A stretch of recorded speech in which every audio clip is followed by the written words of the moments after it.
Oh, well, it has officially been a couple days since I got back from Red Lodge, Montana for TAC, and it was quite an experience. It was a great time. It was a great time. This was my first ever TAC, so this is kind of just my overall, what I brought bow-wise and stuff like that, and then just what I thought about the TAC in general, and would I go again? So we'll start with the easiest question. Would I go again? And definitely. So coming into it, you hear a lot of things about, oh, it's going to be hard, you're going to be hiking a lot, all this stuff, and you're going to lose arrows. So naturally, in my case, I have a big SKB case here. I'll kind of do a rundown of that in a separate video. But I did bring, get them all out here, a dozen arrows. My main arrows are still the Sirius Geminis, but I had some old Victory Rip TKOs that if I put a 150 grain field tip up front, they would be exactly the same weight and FOC as my Sirius Archery ones. So I brought half a dozen of those. So I did have plenty of arrows, and miraculously, I did not lose a single one. Now, I did miss a few targets, but I personally got bailed out where I either completely forgot to change the sight tape so it hit like right below the target and just stuck because it was on an uphill bank, or I just got really lucky and hit maybe a leg or something weird where it actually caught the arrow in it. But so overall, arrow-wise, I came out great. Nothing wrong with those. But bow-wise, I did have some issues. So I haven't actually taken it out since the Total Archery Challenge. But I'm still running my Hoyt RX8 Ultra here. And just get propped up here and set to the side. So gear-wise, I would say like all my equipment on here went pretty great. So I did have issues, and I still haven't officially figured out what it is, but I kept hitting like, well, depending on the range obviously, but I was low by quite a bit. And this kind of happened after I hit my bow a little bit. So one thing is, like, you are hiking a lot. Like, as a whitetail hunter, I've never put my bow through that much forest and just hiking in general. So that was very new to me, and my bow did fall down from time to time. And so I just heard about this actually. Podium Archer, MFJJ, Josh Jones, whoever you want to call him. I watched his podcast with Brandon McDonald, and he kind of had a similar situation where he hit his bow, and especially sight, really hard, and he was using the RX9 Ultra. And apparently the pick mount bracket has a little bit of slop. So the actual pick mount that's connected to the bow has a little bit of slop. And yeah, as you heard, wow, I have not messed with that. So I actually just pushed down and my bracket just sat back into place because it got pushed high when it fell and hit something.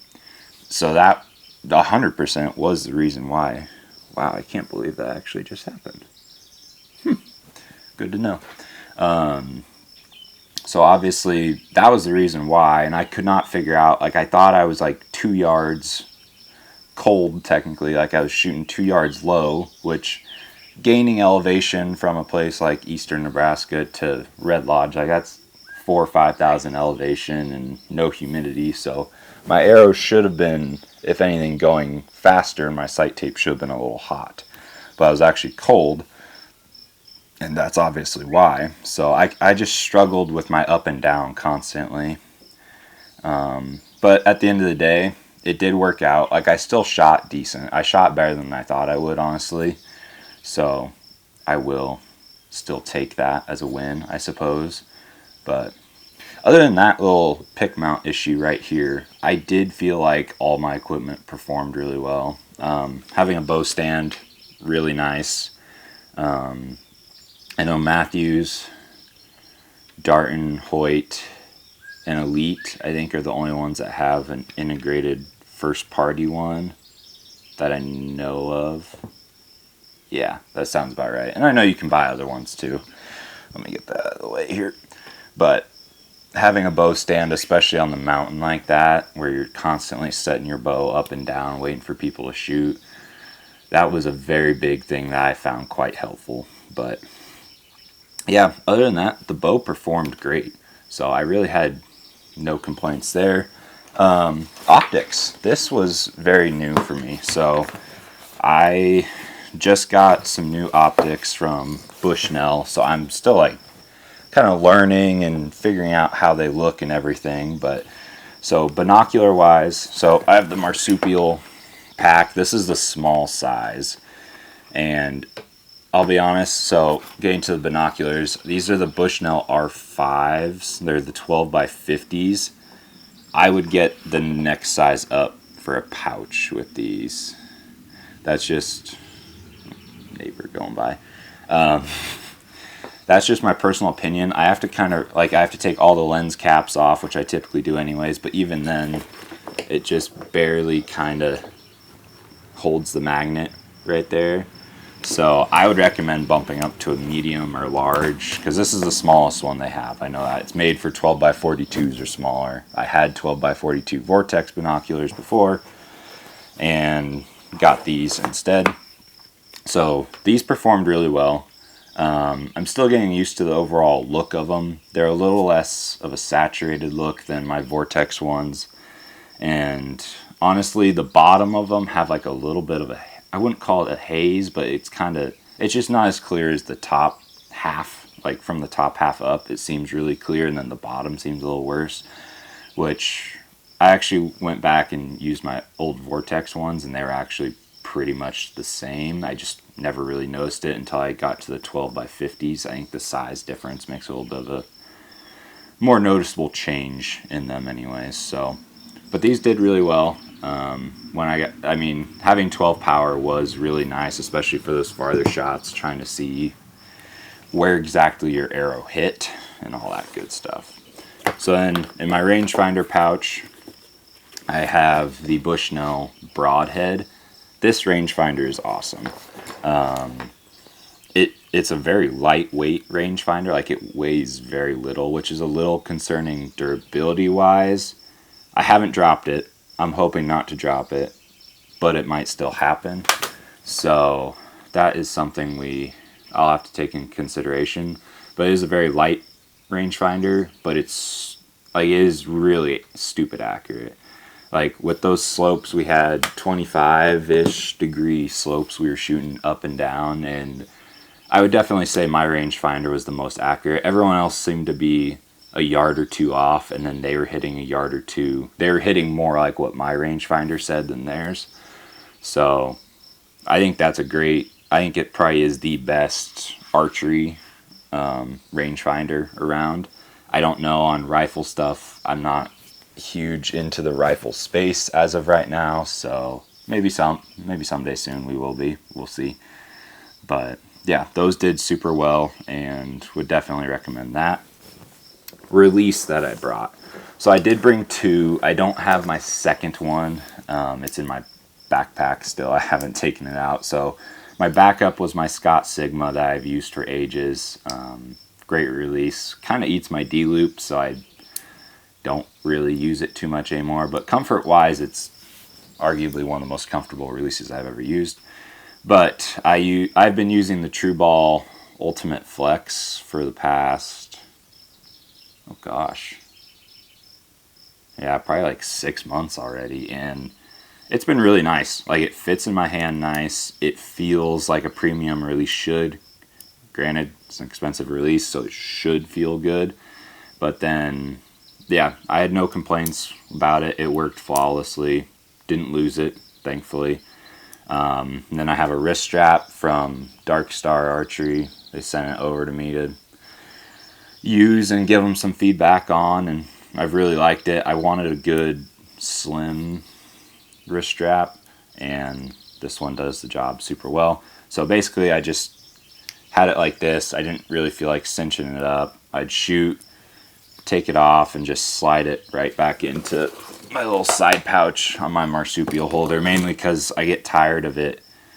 This is just me personally, because I'm not necessarily used to it. I hate when releases just dangle. It's really annoying to me, and especially pulling arrows. Some of those targets get stiff, so pulling arrows out can kind of suck. So that's where I really like just taking my release off and not worrying about it. Side pocket, Carmex, my go-to chapstick. That's pretty much in there at all times. But especially during the mountains, my lips were starting to get a little chapped. Then the little accessory side gear pouch. I have a pair of Easton Allen keys. This is kind of the bigger set. It goes up to, I think, yeah, a quarter. And then I have a smaller one from Pine Ridge right here, which kind of does my smaller stuff on a site. And then I brought one extra stabilizer weight because I'd been kind of tinkering around with it a little bit, in the sense of my back bar needed an extra weight, my front one needed one on or off. So I was kind of fiddling with that beforehand, so I just brought an extra one. And then an extra D-loop. So this is BCY 23. Buy it. BCY 23 is probably, I don't know if, okay, this is not factual here, but I would say it is probably 5 to 10 times better than BCY 24. So with BCY 23, I'd have to replace my D-loop all the time, and it would start fraying and everything. This stuff is so much stronger, and it grips it like it's the same thickness. It's just made out of a better, more durable material, and it's a little bit harder to burn, but you can still get super good bulbs on the end and everything. So like that shouldn't really be a concern to you. But those, for a D-loop, that is the way to go, and it's starting to get more popular. So I've seen more people start to use it and heard about it, and I would say it's popular for a good reason. This is from Gas, by the way. This is where I ordered. They kind of had big spools and stuff, so I just got a spool of the green to match the rest of my bow and went from there. So I'm sure you can buy them from probably any string, not any bowstring company. Some might have it, but any string material, so like BCY, obviously.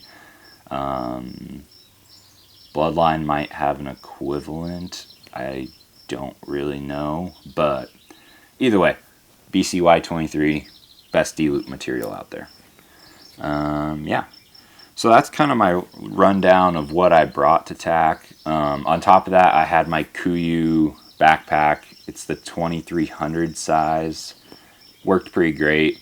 Put my arrows through the little top water camelback pouch that you can thread through. Kind of just put them in there. That way they weren't rattling back and forth. Then, like I said, had my spare release, and then I did bring D-loop pliers for the D-loop if it happened to go bad. But I would say gear-wise, that's about all I brought. But yeah, overall, my TAC experience was really great, like I kind of mentioned. The people are very nice. It was a very long drive. We did drive from eastern Nebraska all the way to Red Lodge, basically, and that was like 13 and a half hours. So it was a doozy of a drive, but it was a fun road trip. I think any TAC in general, if you can get some people you know one way or another out there, you can have a really good group and shoot courses and have a great time. But even if you can't go with anyone else, like, groups seem to be open enough, and people are nice enough, especially at these things, where you'll get put with a group if you get a knock time, and then you can kind of just incorporate however much or however little you want, and it was a great time. Oh, courses. I completely forgot what courses. So this is one tip. Reserve your knock time or whatever as early as possible, because a friend and I, so there's 4 of us that went out, just 2 of us shooting. we got knock times for only Friday because the other days were sold out, which sucked, obviously. But we got a knock time in the morning for the Rocky Mountain Elk Foundation course. That was a great fun course. It was a little, well, it wasn't short. It was 15 targets, which honestly was a great warm-up because we had no idea what to expect. And just, it was a nice morning course. Our knock time was at 9, so by the time we got done, it was 12:30. So it was perfect time for lunch, basically. So it worked out really well that we shot that course in the morning. But then this is kind of, maybe I didn't read enough, but this is where I didn't really know how it worked. But after 1 p.m., all the courses are just open up to everyone there, basically. So you go as you fill in, so you don't have to have a big group. Like, we had a group of like 6 in the morning shoot, but in the afternoon it was just us, which was really nice. But then you got to choose a course that you wanted to go shoot. So we wanted to shoot either Prime or the Sitka course, so we ended up going for the Sitka course because most shots were estimated between 60 and 100, and that sounded like more fun than 40 to 100. Obviously, you hear, if you're paying attention, you'll hear that Prime is by far the hardest course or most challenging, and Sitka's pretty much right behind it. So I would agree, like, Sitka was way more challenging than the Rocky Mountain Elk Foundation was, strictly because there's a bigger variety of targets. So you get some small ones, but you'd also get some different shaped bigger ones. But then the elevation was where the Sitka course really changed. Like, you'd be shooting way up, way down, you'd be hiking way up and way down a lot more than you would be for the Rocky Mountain Elk Foundation.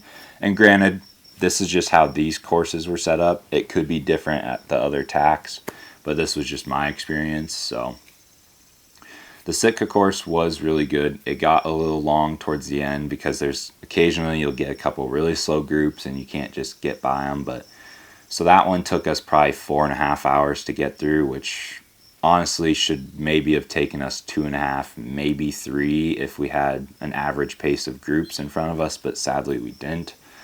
So it happens. It's part of life. But the vendor village was really cool. So after you get done shooting, you can go talk to vendors and stuff like that. I didn't get to talk to as many as I wanted to, sadly. But again, that's just part of life. That about wraps up my Total Archery Challenge experience for this year. Definitely trying to do another one next year. I think we're going to try and get a slightly bigger group, go to maybe the South Dakota one. We'll see where the locations are next year. I know this was the first location for Red Lodge in Montana. Typically it's Big Sky, which I believe is on the other side of Montana. So I don't think I would go to Montana again if it's on Big Sky.